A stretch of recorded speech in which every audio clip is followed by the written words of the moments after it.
kasamahan po. Magandang hapon po sa inyo. Kamusta na po kayo? Medyo nakakabangon na po. Kamusta po na bahay po ninyo? Walang tubig. Opo.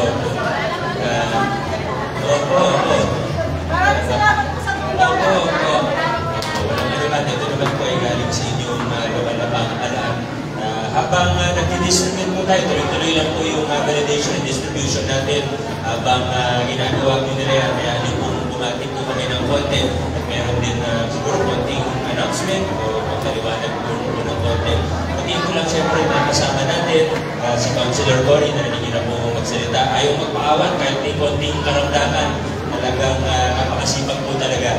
Si Councilor Maro, nandiyan din po, Martires, si Councilor Saibel, nandiyan din po kasama natin. Siyempre, ating Tito Buboy na gusto yan. Nandiyan din po. Wala po na ba ako siguro dito. Ngayon lang kita nakikita ng salamin.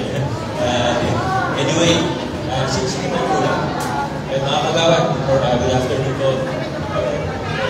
Sino ba hindi ko nabati sa Councilor? Si Councilor Angelo, may meeting lang. Anyway, natutuwa po ako kasi muna nandito po kayo, sabihin, ligtas po kayo. Sana ligtas po ang lahat, pati yung mga kamag-anak, mga kapitbahay po ninyo. Sa awa ng Diyos, nandito po tayo. Magpasalamat tayo dahil kahit pa paano, mas maganda-ganda na po ang panahon. Pagdasal natin na huwag na munang umulan at huwag na tumahas sa Ilog Marikina. Tayo nahihirapan. Yan po talaga pag tumaas sa Ilog Marikina, yan na po, kung Santolan, Santa Lucia, Atway, ito sa Rosario, yan tumataas na rin po ang tubig. Mas maganda na ang sitwasyon ngayon para sa previous years. Pag tinignan natin, pag similar yung rainfall level, yan sabihin 150 millimeters na tubig ang buhos. Dati, mataas na agad, ngayon medyo pero gusto pa rin natin i-improve yan. Marami pa rin naman tayong ginagawa. Pati sa flood control po natin, tuloy-tuloy lang. Ikipag-ugnayan din tayo sa national na pamahalaan para sa plano sa region at sa kabuuan ng ilog po natin. Tuloy-tuloy lang po yan. At ngayon naman, alam ko, kayo po yung mga nandito dahil kayo po yung mga lumikas at nag-evacuate sa mga evacuation site natin. Nasagsagan ng bagyo ay nagkaroon tayo ng 21 evacuation sites sa buong lungsod ng Pasig. Yung iba, konti lang naman yung laman, meron tayong evacuation site. Sa siyang lang yung tao, pero meron mas malaki ng konti.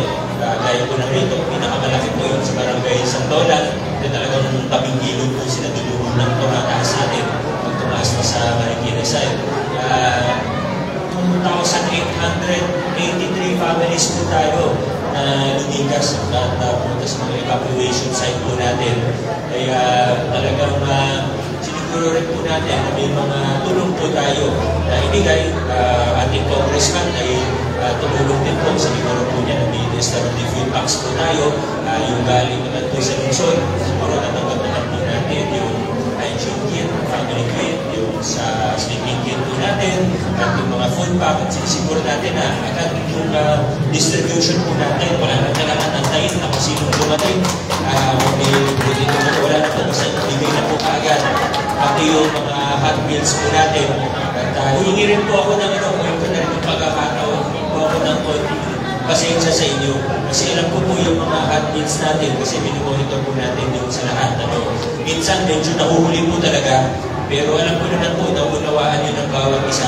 Kasi sa totoo, kung pinaka-peak po, kasagsagan ng bagyo, ay nasa more than 2,000 families tayo, plus may mga responders pa tayo, may mga staff pa tayo, na pinapakain, yung mga nasa field, yung mga nasa evacuation site. Umabot po ng 40,000 meals per day yung pinahanda po natin na talagang malawakang operations po. Kinaya naman natin, yun nga lang, minsan, siguro ilang oras na uli po yung pagdating. Katunayan, naubos na natin yung manok sa Jollibee noong araw na yun. Totoo po. Pati sa Magto, naubos na yung mga nila. Pero basta pilit po natin ginagawa ng paraan para makatulong po din. Alam ko naman po, mahirap talaga yung sitwasyon. na pinagdaanan ninyo. At hindi po tayo nagtapos doon. Dahil nakikita natin na kailangan kayong ipagawa yung bahay, may mga gamit po kayong nasira, pati siguro ibang mga damit, kailangan ng palitan. Kaya talaga yung iba, totally, wala na talaga, ubos ang mga gamit. So sana po itong karagdagang tulong pinansyal na ipatupad po natin sa tulong ng ating sanggunian panlungsod, sana makatulong po kahit papano sa mga pamilya po ninyo para mas mabilis po ang konti yung pagbangon po natin mula sa sanggunian at sa so again, tuloy-tuloy po tayo at bilang panghuli, baka may magtanong lang po kasi sa inyo, baka may mga kapitbahay po kayo o may mga kabarangay po tayo o kahit mga kamag-anak po natin sa ibang barangay ng Pasig, baka tanungin po kayo kung bakit kayo lang po yung may financial assistance. Yung mga hindi po kasi pumunta ng evacuation site, wala po silang green card. Kung hawak-hawak po ninyo, kayo hawak nyo na yung green card, yung iba hindi pa po mamaya. Wala po silang green card. Ibig sabihin, mabuti na yung kapatan na usapan, hindi talaga mabibigyan lahat ng financial assistance. Pero, para sa mga hindi mabibigyan ng financial assistance dahil wala pong green card, ay hindi naman po natin sila kakalimutan. Isiguraduhin pa rin po natin na mabibigyan po sila ng tulong kahit papano. Sa kasalukuyan po, ay nagsimula na yung team natin, kung isang araw pa po, nagsimula yung team natin na magbahay-bahay para sa distribution ng karagdagang relief goods ng food packs sa mga apektadong lugar. So yung mga lugar na binaha, kahit hindi po sila lumikas, ay bibigyan pa rin po sila ng tulong ng inyong ating pamakalaan. Kaya in case lang po, sinasabi ko lang po yan sa inyo, para in case lang mapagkapan o matanong po kayo at iksalam niyo po yung ginagawa po natin. Naikutan ko dahil po kanina sa ibang lugar po, sa Talabas, sa Tola, nagsisimula na po, marami na natapos na rin ang area, magaling lang din namin sa Barangay Santa Lucia ngayon, para tuloy-tuloy lang po, magtulungan lang po tayo, kung kaya, ay gagawin po natin. Basta sabay-sabay po tayong mabangon mula sa bagyong ito. Ingat po kayo parati. God bless po.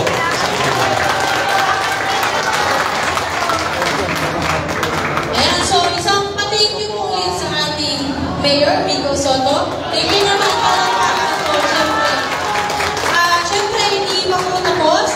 Meron pa po mga bumibisita sa atin para kamustahin tayo. So, tinatawagan ko naman po ang ating City Council. City Council Manu Martinez. Baka may message po kayo. Opo, Consi. Baka may message po kayo. Magandang hapon po. Sige, tuloy na po natin para kasi tuloy na natin yung palapakan.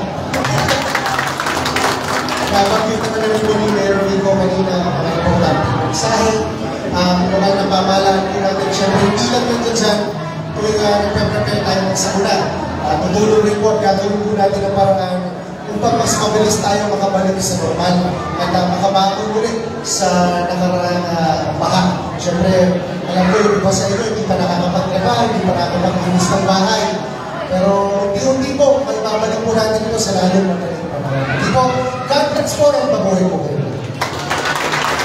Thank you po, Consi Manu. Siyempre, tatawagin ko na rin po ang isa pa ang masigasig na magtrabaho. Consi Buboy Agustin, baka may message po tayo. Magandang po sa ating lahat, malaman kung paano ko kayo babagigin. Kasi talaga naman medyo hindi maganda yung kalamitan. Huli naman. Kaya lang, nagpapasalamat na naman sa Panginoon at walang nagdisgrasya kahit isang Paskino. Yun yung pinagpapasalamat natin. Kaya, hopefully, lesson learned. Pag sinabi, lumiinsan na kayo, isa na kayo. Okay?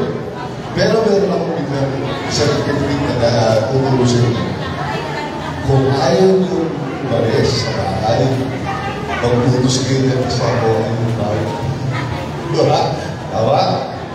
Yan natin, hindi na kayo. Putusan rin siya. Kung alam mo, at may biyaya. Diba? Okay? Isahan natin, kahit ano ba yung kalamitan na dumating sa atin, ibisahan natin yung umaga natin ng masaya, maganda, at laging nakangiti. Simpleng buhay, Bumeruski, di ba? Patingin nga lang yung tingin niyo. Oh, maganda. Maganda nga ba sa inyo na? Thank you, Councilor. Siyempre, isa pang masipag na babae na nagtatrabaho sa Luzon, Pasig. Tinatawagan ko naman po, City Council, Cybel Asido. Maraming salamat po. Magandang hapon po sa inyong lahat. I hope po masaya ang lahat bago po umalis dito sapagkat ang financial na tulong na ibibigay ng ating city government, lalo-lalo na sa pamumuno ni Mayor Vico. Ito po ay magdagdag tulong para muli po tayo makapagsimula. Siyempre ho, para sa mga anak, mga gamit sa bahay, at siyempre pagdagdag gastos sa ating mga pagpersonal na pangangailangan. Sana ho, maging masaya ang lahat kung dumaan man sa pagsubok. Sabi nga nila, ang Pinoy laging nakangiti. Tama po ba? So muli po, sana po, malagpasan natin ang pagsubok at sa mga susunod na panahon, maging masaya po ang lahat. So muli, maraming salamat. Magandang hapon po. Ayan, so maraming salamat po sa ating mga samulyang paglungsod. At syempre sa ating punong lungsod, kagalang-galang Mayor Vico Soto. Request pa, isang palakpakan naman para sa Pasig. So, mga boss, pag-asa sa Pasig. Diba? Sakit ko naman yan. Parang kanina pa kayo hindi na makangiti, ha? Ano po kaya Pasig? So, yan. Maraming salamat po sa continuous pa naman po ang ating bailout. Masaya na ang bluegrass. Kasi, oo, masaya na. So, ayan po.